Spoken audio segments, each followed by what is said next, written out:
বিসমিল্লাহির রহমানির রহিম। আসসালামু আলাইকুম।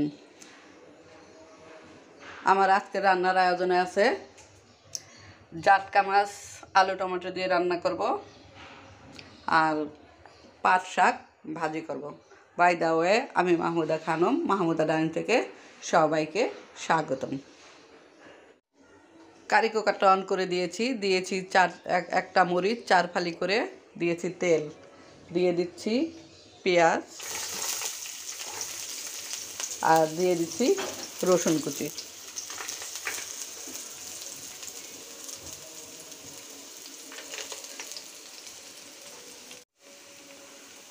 পেঁয়াজ রসুন হালকা গোল্ডেন ব্রাউন করে ভেজে নিলাম। এ পর্যায়ে শাকগুলো দিয়ে দিচ্ছি।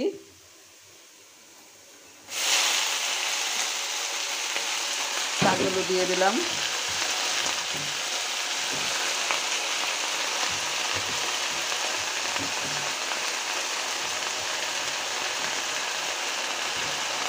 দিয়ে দিচ্ছি কাঁচামরিচ আর দিয়ে দিচ্ছি সামান্য লবণ।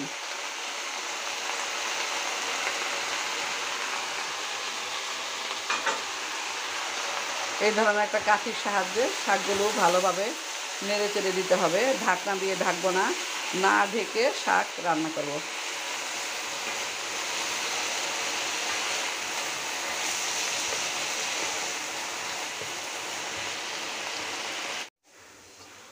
শাক অলমোস্ট ভাজি হয়ে গিয়েছে। এখন একটি সার্ভিং বলে নিয়ে নিব।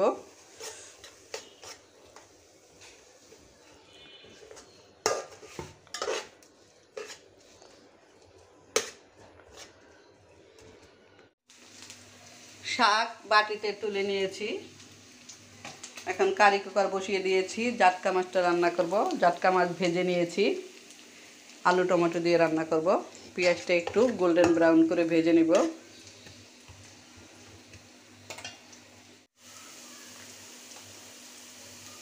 পেঁয়াজ গোল্ডেন ব্রাউন করে ভেজে নিলাম। এ পর্যায়ে দিয়ে দিচ্ছি হলুদের গুঁড়া, মরিচের গুঁড়া, ধনিয়ার গুঁড়া আর লবণ। দিয়ে দিচ্ছি সামান্য পানি।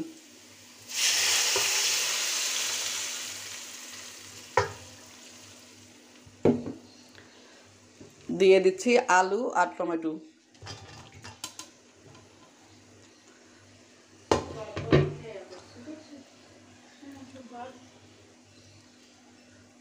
দিয়ে দিচ্ছি আলু আর টমেটো।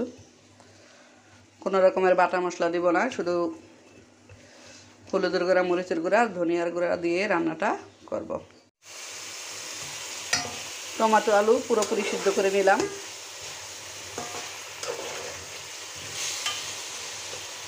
এ পর্যায়ে দিয়ে দিচ্ছি ফিল্টার করা পানি। গ্রেভিটা ফুটে উঠেছে সুন্দর মতো। এখন মাছগুলো দিয়ে দিচ্ছি।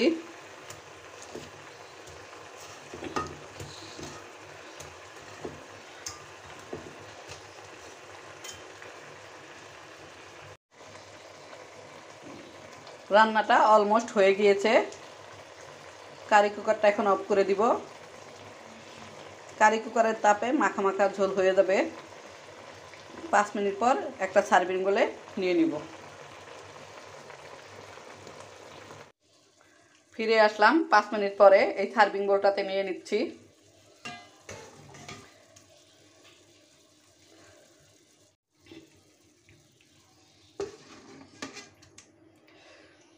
কোনো রকমের বাটা মশলা দেইনি, শুধু হলুদের গুঁড়া, মরিচের গুঁড়া আর ধনিয়ার গুঁড়া দিয়ে রান্নাটা করলাম।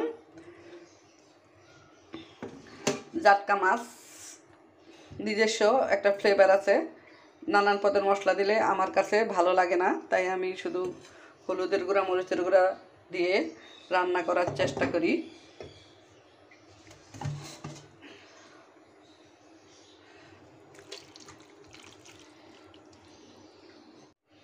হয়ে গেল আমার পাট শাক আর জাটকা মাছ দিয়ে আলু টমেটো রান্না। এই গরমের মহা ঔষধ। পাতলা পাতলা ঝোল দিয়ে রান্নাটা করে নিলাম।